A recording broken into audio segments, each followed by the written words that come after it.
Lero nduna imene ili kumphika uja osakaniza nkhani za ndalama onesesa kuti ndalama zikuyenda bwanji nanga zikugwira ntchito yotani amene amachita allocate zonse zimene timaona kuti zikuthekazo zimene nzokhuza chuma cha boma amene amayendesa zimenezo Joseph Mwanamveka adali ndi press briefing imene amalankhula zinthu zingapo zimene ndizokhuza ku ndunawo komanso malingana ndi mabudget ena momwe dziko lino likufuna kuti liwachite.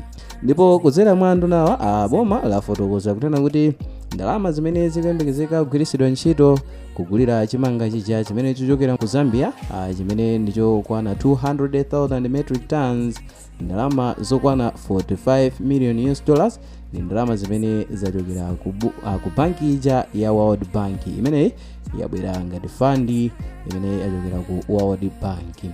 Ndipo minister amene ndi Joseph Mwanamveka afotokoza kunena kuti padakali pano adakalibenso muzokambirana zina ndi bungwe limene la World Bank komanso International Monetary Fund kumene akhale ndi mikumano yokhuza kufotokozera za zinthu zina zimene dziko lino likufuna litachita ndikuti ino akathe kupeza komwayi opeza ku ndalama zimene angayendesere zochitika zosiyanasiyana. Ndiponso kupyolera mu press briefing imeneyi Mwanamveka afotokoza kunena kuti ngongole zimene dziko lino lili nawo padakali pano ndi ndalama zokwana 21.6 trillion imene yachoka pa ndalama yokwana 4.1 trillion imene idali ya mchaka cha 2020 mu nthawi imene chipani cha Democratic Progressive Party chimachoka mboma. Teri kuchokera mchaka cha 2020 kufika mchaka cha 2025 pafupifupi ndalama zokwana 17 trillion Malawi kwacha ndi zimene zangongoledwa mu utsogoleri umene wa Dr. Lazarus Makikafi chakwera. Chifukwa chona zoti mu nthawi imene DPP imachoka ndimene tikukamba kuti idasiya ngongole zokwana 4.1 trillion koma padakali pano tikukambano za 21.6 trillion zimene ndi ndalama zochuluka kwambiri. Zimenezo ndikupyolera mu press briefing imene achitisa amene wa Minister of Finance amene ndi Joseph Mwanamveka. So kupyoleranso mu zolankhula za Mwanamveka iwo afotokoza kuti ngati boma padakali pano alibe ganizo lililonse lochita devalue kapena kugwesa ndalama athu yakwacha, ndipo m'malo mwake iwowa ali muzokambirana ndi amene adachita nawo partner amene ndi IMF kuti awathandizire kuti akhazikise achite stabilize economy ya dziko lino la Malawi. Choncho nkhani ndimeneyo kunena kuti padakali pano ndalama zimene zigwiritsidwe ntchito zina zogulira chimanga kuchokera ku Zambia 45 million US dollars ikichokera ku bungwe lija la World Bank.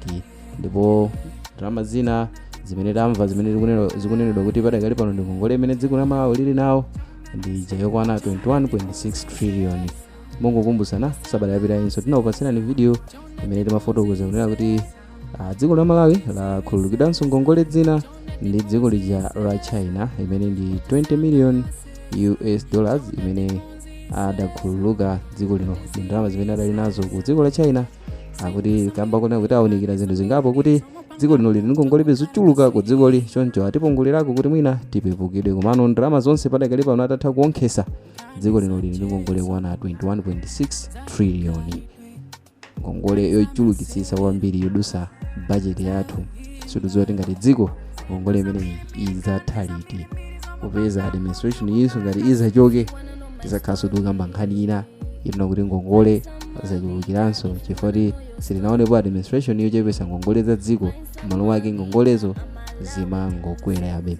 Well, timve maganizo anu through comment section azokhuza nkhani imene Mwanamveka afotokozera mtundu wa Malawi za momwe zinthu zayimira kumeneku ku finance maka pa nkhani ya ngongole komanso nkhani ya chimanga chomwe chikuyembekezeka kufika mdziko lino la Malawi. So mu video ya Msiku lero munali ndine Mike Thompson, ndipo ngati mwayikonda muchite like komanso subscribe kuti tithenso kupatsirani ena mwa videos amene tikukonzerani pano pa Sam Mavita YouTube channel. Also lochita like komanso subscribe.